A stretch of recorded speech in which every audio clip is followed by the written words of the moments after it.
Donc et après du coup, tu as décalé, complètement diététicienne libérale. Donc Ouais, en c'était, gros, quand par alors, rapport à comment expliquer? et En en gros, même j'ai temps commencé, peut-être? En même temps, ouais, ouais, ouais, en pour le coup, général? en gros, mon idée quand j'ai commencé mes études, c'était faire du libéral. Ça OK. a toujours été le cas et c'est pour ça que le BTS était long parce qu'en fait, on t'apprend pas à gérer des patients en libéral. On t'apprend à travailler en resto-co, à travailler en hôpital Ah ouais, et je tant que savais ça? que ouais. Peut-être un master alors? Bah, Plus pro je t'avoue, j'ai pas poussé les ouais, études et ouais. tout, mais en fait, même licence pro, on t'apprend à travailler dans des entreprises agroalimentaires et tout. On t'apprend pas à Ouais. ouvrir ton cabinet. Donc c'est aussi pour ça que j'ai pas continué mes études. Et en fait, du coup, quand j'ai eu mon diplôme, j'ai directement, bah voilà, commencé à démarcher un petit peu autour de moi, à parler que ça y est, j'étais Ouais. diplômée, donc je pouvais prendre des suivis. Bon, c'était vraiment pas officiel. J'ai commencé avec une ancienne collègue. J'étais serveuse à l'époque en job étudiant. J'ai commencé avec une collègue comme ça. C'était ma première patiente. Après, une copine d'un pote qui coachait, etc. Enfin, vraiment, ça s'est agencé tout doucement. Et après, bon, bah, je pense que mon réseau et le fait que j'avais déjà un compte Instagram que je développais un petit peu axé power, je me suis fait connaître comme ça aussi. Et directement, en fait, je me suis fait connaître dans le milieu du power. Parce que j'ai commencé le power en même temps que j'ai lancé mes consultes, en gros. Et petit à petit, ça a pris comme ça. Puis après, le bouche à oreille, en fait. Vraiment, moi, c'est comme ça que ça s'est développé de fou. Mais j'ai toujours voulu faire ça et j'avais toujours pour ambition d'avoir mon cabinet qui tournait, de faire tout en visio, de voyager à côté, de bouger, d'être libre, en fait. C'est un métier qui s'y prête. Vraiment, hein, C'est la vraiment. chance de certains métiers et tout, comme, bah, moi le mien et tout, market et cetera, Mm. je peux tout faire à En fait, il y a distance, pas de il y a pas de contraintes limite. géographiques. Ouais, En ouais. fait, je peux travailler tout aussi bien en prenant des personnes en présentiel, mais encore, il y a la contrainte du trajet, du rendez-vous, de ci, de ça. Ouais, Alors que là, des un embouteillages, la appel, des messages, disponibilité, voilà quoi. c'est tellement plus Ouais, ouais. pratique. Mais peut-être, est-ce que c'est quoi à peu près le pourcentage, ou peut-être c'est 100% de distanciel avec un peu de présentiel? Avant c'était quoi? Ah, Peut-être moi, que j'ai maintenant. toujours fait 100% en Ok. distanciel. Toujours, Et t'as toujours. pas eu besoin de peut-être avoir ce côté un peu présentiel, genre là tu vois nous on tourne et tout sur le podcast en Mm. présentiel et tout, c'est toujours plus intéressant pour la. Ça m'a plus manqué dans le sens où je me sentais très seule. Ouais, bah ouais, c'est ce que j'allais dire. Déjà que C'était libéral tout court, auto-entreprise, Franchement, voilà. ouais, j'ai eu des grosses phases où, là, pour le coup, j'ai vraiment ressenti la solitude, où tout simplement, tu passes toute ta journée à travailler, à être au téléphone, à envoyer des messages à Chez 40 toi, personnes. chez Et toi en de fait, préférence. tu coupes ton téléphone, tu coupes ton ordi. Et là, t'es seul, mais vraiment seul. Et t'es là, t'es en mode, ok, donc là, je viens de parler à 45 personnes aujourd'hui. Et je me suis jamais sentie aussi seule et genre, pas accompagnée, pas soutenue et tout. Et du coup, ça m'a fait vraiment un gros choc, perso. Ça a été très difficile à gérer en vrai. Mon année 2023, c'était pas mal ça. Même 2022, ça a commencé un petit peu à pointer le bout de son nez. Et du coup, là, depuis fin 2023, moi, je travaille en duo. Donc, je me suis entourée. Et en fait, ça a tout changé. Vraiment pour, on va dire, mon bien-être au travail. On va dire, ça Justement, a vraiment tout changé. je l'avais noté parce que du coup, on peut la citer, c'est C'est Victoria, Victoria. voilà. Ouais, Donc je l'avais vu vite fait parce que à un moment donné, vous avez fait quelques réels ensemble, donc forcément sur exactement. ton compte, ça s'est vu. Donc justement, ouais, tu t'es associé avec elle, donc vous avez tous les deux votre partie libérale Ouais. et vous êtes complémentaires. Et du coup, un peu comment ça se passe? Peut-être que toi, je dirais, t'as plus de facilité du coup niveau communication parce que t'as un compte plus développé que elle Mhm. et du coup plus d'expérience par rapport à ça. Du Ouais. coup, peut-être que tu lui apportes par rapport à ça. Elle est peut-être plus sur peut-être des suivis spécifiques en diététique. Toi, t'es peut-être plus axé sport, elle plus moins sport, peut-être, je sais pas. Alors pour le coup, Victoria, c'est vraiment le même profil, hein. Elle fait aussi du power, Top. elle Ouais. a aussi son BTS diète. Enfin non, elle a le BUT, enfin le DUT à l'époque. Ouais. Donc même diplôme, on va dire, même sport. Elle s'est aussi mise un petit peu à la course à pied comme moi, etc. Enfin vraiment ma jumelle entre guillemets. Et du coup, on pourrait croire qu'on se complète beaucoup, mais en fait, on est vraiment pareil, mais avec deux personnalités très différentes. Et c'est comme ça qu'on se complète, c'est avec nos personnalités plus que nos compétences. Et que ce soit pour les suivis patients ou autres, je sais que Victoria, elle est beaucoup plus axée performance, digestion, optimisation, etc. Et moi, je suis vraiment dans l'écoute, dans l'empathie, donc beaucoup plus dans les troubles du Mhm. comportement Mhm. alimentaire. Donc, on se partage un petit peu les suivis comme ça. On s'est aussi beaucoup formé, enfin, j'ai aussi beaucoup formé Victoria au niveau des troubles du comportement alimentaire. Donc, en fait, n'importe quelle personne qui nous contacte, que ce soit Victoria ou moi, elle sera prise en charge de la même façon. Et on a vraiment développé nos services comme ça aussi Mhm. pour que y ait pas de différence entre elle et moi, alors que effectivement, oui, j'ai peut-être un petit peu plus, je sais pas moi, d'abonnés sur Instagram ou plus de longévité dans ce métier-là parce que j'ai 1 an de plus que Mhm. Victoria. Mais en soi, ça change rien du tout. C'est deux personnalités différentes. Enfin, du coup, c'est pas Oui, comme aussi. toi, mais par exemple, elle peut peut-être, la patiente ou le patient peut peut-être plus apprécier Clairement. l'accompagnement de Victoria que le tien et inversement. Et en vrai, c'est hyper intéressant et tout de s'associer avec quelqu'un, surtout vraiment, genre, si vous avez les mêmes centres d'intérêt oui. au niveau professionnel et sportif et tout, franchement, tu sais qu'il y en a pas un qui est au-dessus de l'autre et tout, genre, vous voulez juste monter ensemble et tout casser. Ah, mais donc, t'as tout résumé mais là. Mais vraiment, et moi, je le vois avec un collègue et tout, je me suis fait il y a pas longtemps, c'est pas la même hein, qu'avec d'autres personnes, genre en mode t'as vraiment ce côté équilibre et en mode vous poussez vers le haut et vous vous donnez des tips et il y a pas de genre ouais tu me dois ça, tu me dois ci et tout. Et puis on communique énormément, comme vraiment. dans toute relation, J'ai jamais aussi bien communiqué de ma vie qu'avec Victoria, vraiment. C'est formateur pour la suite.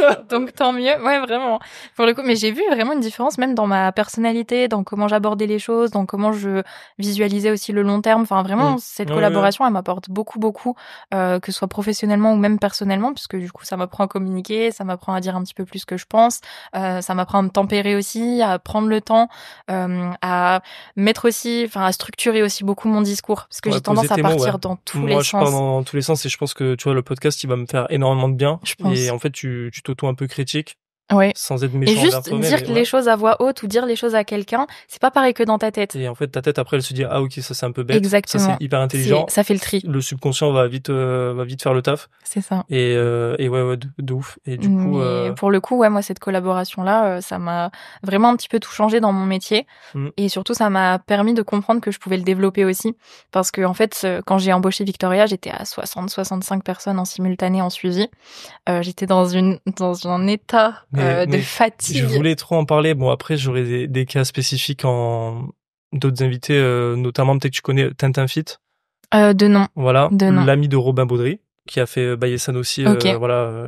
Et en gros, je sais pas combien il a de suivi en même temps. Je sais que le plus long, c'est la structure du nouveau patient, la nouvelle patiente. Après, c'est de l'automatisation avec des petits réglages. Mais quand t'as un volume de 50, genre en mode, du coup, un peu, genre ta semaine, c'était quoi concrètement?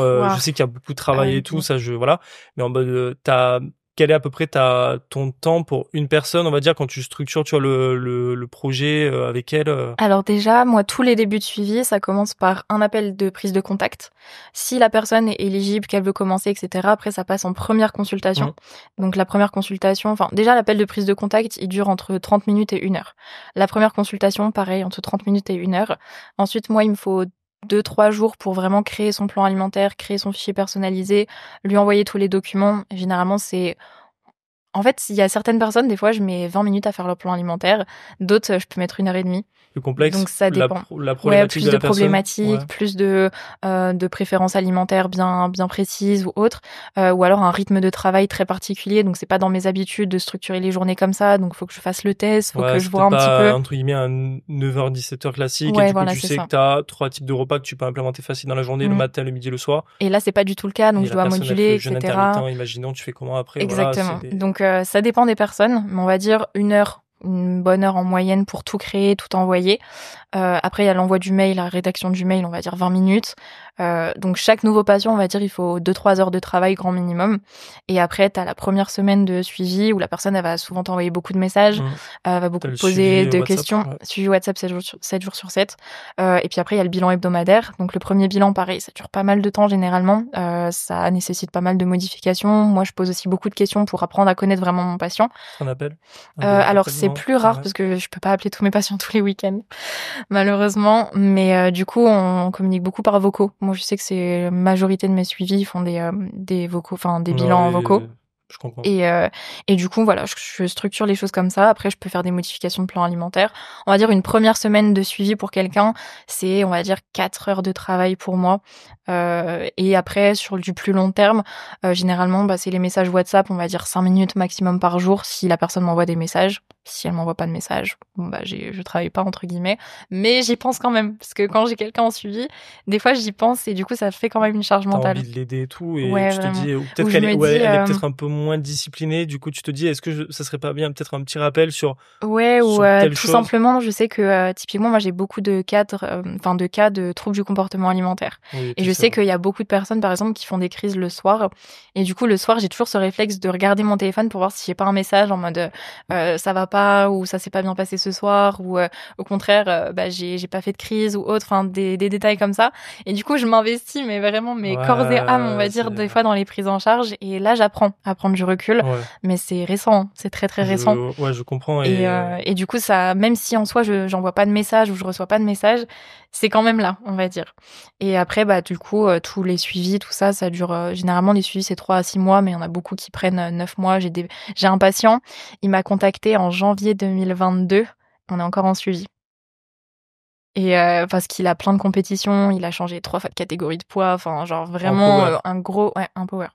Un gros suivi long terme, mais du coup ça montre que là pour le coup c'est pas que je travaille beaucoup moins pour lui, mais ses bilans, il m'envoie tout, j'écoute tout et en fait j'analyse en 5 minutes. Il a du sérieux de son côté et tout, parce que vous avez l'habitude de collaborer, et puis je pense que tu dois mettre un peu aussi une certaine lignée envers ton patient ou ta patiente. Je structure. Je structure vraiment. Moi je m'investis, toi aussi du coup, donc j'ai besoin de ces bilans pour améliorer au maximum la qualité de mon travail. C'est ça. Parce que sinon ça manque, et après du coup je vais devoir faire quand même quelque chose pour toi, mais ça sera pas aussi qualitatif. La communication, la confiance, s'il y a pas ça dans un suivi, j'arrive à rien. Ouais, même, oui, c'est vrai, dans tout.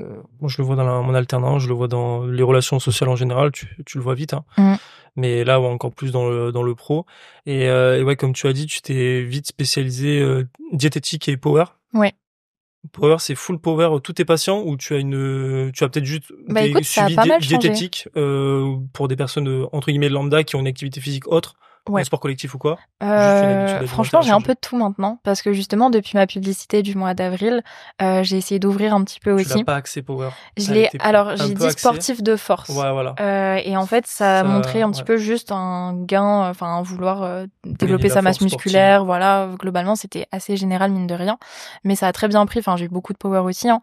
Je dirais de 2022 à 2023, c'était quasiment 80% power. J'avais que ça. Et depuis 2023, fin 2023, 2024, là, je dirais 50-50. Ok. Et ça te convient? Ouais. Okay. Franchement, j'avais envie d'ouvrir un peu. Ouais, parce que peut-être power après, c'est comme dans tout, tu mets entre guillemets tous les œufs dans le même panier. C'était aussi une stratégie, dans le sens où c'est important de se spécialiser. Exactement. Sinon, on peut vite se noyer dans la masse. Et voilà, et vouloir toucher tout le monde. Mais en fait, même d'un point de vue personnel, enfin, moi, je pratiquais aussi ce sport à l'époque. Ouais. Et du coup, en fait, j'allais à la salle et dans ma tête, je travaillais à la salle. Parce que je me dis, il faut que je crée du contenu power. Ah, mais oui, mais ça, ok, si je vois quelqu'un qui dit quelque chose sur sa nutrition, hop, je tends l'oreille et je vois si je peux en faire un post après. Enfin, en fait, j'étais non-stop, ambiance travail. Et même quand je partais m'entraîner, pour moi, c'était limite pour faire des stories et proposer du contenu et avoir du monde par la suite. On peut dire ce qu'on veut, hein, mais non, c'est plus tes sportifs de haut niveau et c'est ton travail. Avec les réseaux sociaux et le coaching et tout, c'est devenu un travail, genre en mode c'est ton image, c'est ton corps, donc si ton corps tu perds pas bien, tu vois, t'as en force. Mais je me mettais une pression de fou, même sur mes performances et tout. Enfin, c'était pas sain du tout. Enfin, je prenais beaucoup de plaisir. J'adorais ça. Enfin, c'était clairement une passion. Donc là, on peut dire que t'étais en mode. Mais j'étais en mode travail, quoi. Donc là, par rapport au podcast Équilibre Performance, t'étais dans le côté perf pur. Ouais, clairement. Et là, t'es plus dans un souci là, de tout qui a changé. d'équilibrer. Il y a tout qui a changé. Ma vision de mon travail, la vision long terme, même mon sport. Enfin, j'ai tout changé. Mon alimentation aussi, mes habitudes générales. Enfin, là, vraiment, j'ai eu un gros switch cet été où je me suis dit, mais j'ai pas envie de revivre la même année que 2023. Là, 2024, elle a déjà bien commencé. Ouais. J'étais un petit peu dans le même mood. Je me suis un petit peu trop laissée emporter par le travail et tout. Là, c'est bon. Je prends ma semaine de vacances et je reviens de vacances et je veux plus être la même personne, en gros. Et ça marche très bien. Ça marche très, très bien. Et c'est bon, après, on peut en avoir, tout quand on est en école ou en CDI, d'avoir des vacances. Mais quand t'es libéral, de pouvoir te dire, genre, en mode, je veux partir là. Une semaine par an, pas plus. Bon, le mot équilibre pour le moment. Mine de rien, ça me suffit. Mais t'adores ça, t'es passionné. Moi, le but, c'est que je sois passionné tous les jours de ma vie, que j'ai pas l'impression de travailler, parce qu'on dit tous la retraite à 40, 50 ans. J'ai jamais vu quelqu'un sur les réseaux dire j'ai réussi et qu'on le voit arrêter. Ouais. Tu peux pas. Parce que c'est ton quotidien, c'est toi, et puis tu partages tellement, ce que tu es, ce que t'as envie d'être. Et les gens autour, que, en fait, des fois, en fait, t'es en train d'avoir nous, on peut, soit le podcast, ça peut servir à ça. On peut avoir des discussions professionnelles. Et en fait, c'est juste ton kiff, et c'est en fait des discussions personnelles de la vie de tous les jours, tu vois. Et en fait, je trouve ça hyper intéressant, et surtout quand t'as trouvé ta voie.